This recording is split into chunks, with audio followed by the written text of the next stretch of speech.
Dan sekarang ni kita akan bersama dengan Dr. Putri Afzan Maria Zulkifli, iaitu pengawal pendidikan awal kanak-kanak.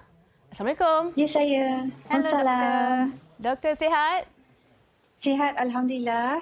Okey, Doktor, mengenai topik kita hari ini iaitu cabaran pembelajaran di atas talian. Kalau kita tahu mereka yang telah pun darjah 1 hingga darjah 6 mungkin tak ada masalah. Bagaimana pula cabaran dalam kalangan anak-anak kita yang orang kata dalam pendidikan awal ni?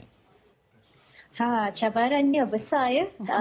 Antaranya saya nampak agak risau ya bila ada yang umur setahun pun nak kena buat homework. Yang tu tak sepatutnya ya.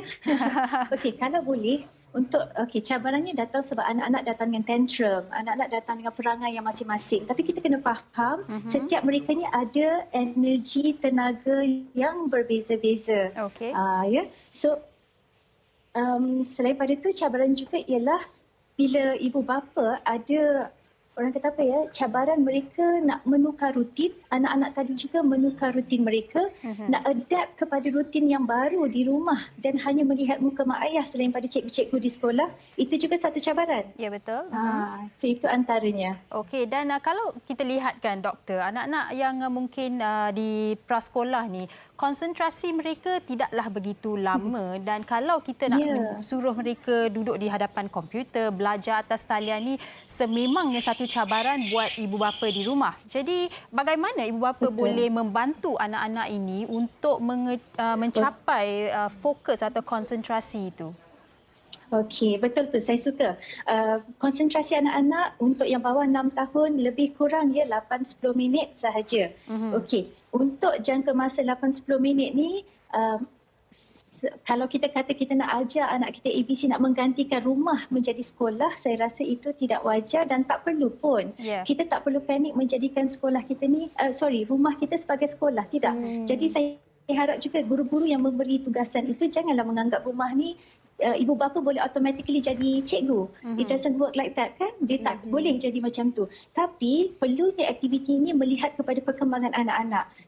So ibu bapa kalau boleh ambil tahu fizikal anak bagaimana, perkembangan dari sudut fizikal, aktivitinya bagaimana. Energi tadi kalau dah banyak sangat tenaga dalam badan anak tadi perlu dikeluarkan. Jadi bermain yang macam mana sesuai untuk fizikal tadi. Kemudian kita perlu juga meet ya, kita perlu juga mencapai keperluan anak. Yang kedua, emosi. Bagaimana ibu bapa melayan anak tadi bila tantrum, bila dia menangis, bila dia rasa bosan, boring di rumah sebab dia dah tak boleh nak keluar, tak boleh pergi taman.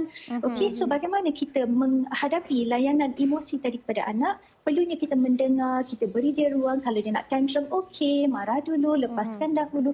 Lepas tu baru kita attend. Do you want to talk? Kita nak bercakap tak dengan mami? Nak sembang tak dengan mami? Yang ketiga, mental health. Sangat berkait rapat dengan emosi tadi. Di mana kalau dia okey, insyaAllah mental pun akan okey. Dan akhir sekali adalah sosial, bercakap dengan kawan. So kalaupun sekolah melakukan online learning bukan semata-mata untuk melakukan aktiviti, tapi untuk memastikan perhubungan antara guru, pihak sekolah dan anak-anak tadi dijaga dengan baik. Relationship itu sangat penting. Kita kekalkan itu supaya anak dari sudut sosial masih lagi terjaga. Itu antaranya 4 perkara tadi, fizikal, emosi, mental dan sosial. Perlu dijaga.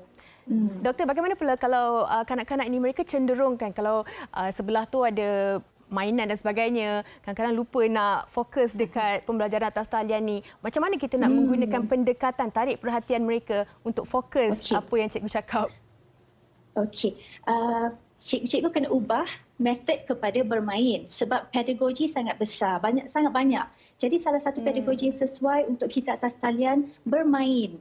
Bermain ni kenapa? Sebab bermain menyentuh empat-empat aspek tadi. Kalau kita hanya fokus kepada belajar ABC 1, 2, 3, sebenarnya kalau ikutkan ECE, Early Childhood Education ya, bukanlah kita nak kena kenalkan ABC 1, 2, 3, tidak. Tetapi melalui bermain tadi, kita bercerita dengan anak, semua perkataan keluar, alfabet ada, perkataan huruf semua ada. Semua dimasukkan sekali dan kita juga boleh tackle 4 perkara tadi yang saya sebutlah, fizikal, emosi, sosial dan mental tadi. kalau boleh saya nak ajak para pengusaha ataupun cikgu-cikgu tadika taska untuk tidak fokuskan terlalu banyak kepada academic learning sebab hari ini bila kita terperap di rumah, terkurung di rumah, yang perlu kita tackle dan jaga adalah emosi dan mental. Okey, kita tak boleh main-main dengan perkara ini sebab EQ develop ya. EQ berkembang pada 6 tahun pertama, bukan IQ. IQ akan datang jika EQ tu baik. EQ tadi 90% daripada otak kita. Jadi tekankan itu. Cikgu-cikgu di luar sana, jagalah perkara ini dahulu sebelum kita nak letakkan pelbagai jenis aktiviti. Itu letak ke tepi dahulu. Bila masuk sekolah esok, nanti kita catch up balik. Tapi hari ini, kita jaga emosi anak-anak tadi. Dia nampak tak muka cikgu, dia dapat bersembang dengan cikgu, cikgu dapat bertanya khabar. Itu lebih diutamakan. Menarik doktor berkongsi mengenai ini sebab kadang-kadang ibu bapa tidak faham yang anak-anak kecil pun boleh mengalami stres. Itu yang doktor tekankan di sini, ya, emosi mereka perlu dijaga sebab kalau kita sebagai dewasa pun mengalami stres duduk di rumah, apatah lagi anak-anak yang kecil, kan doktor?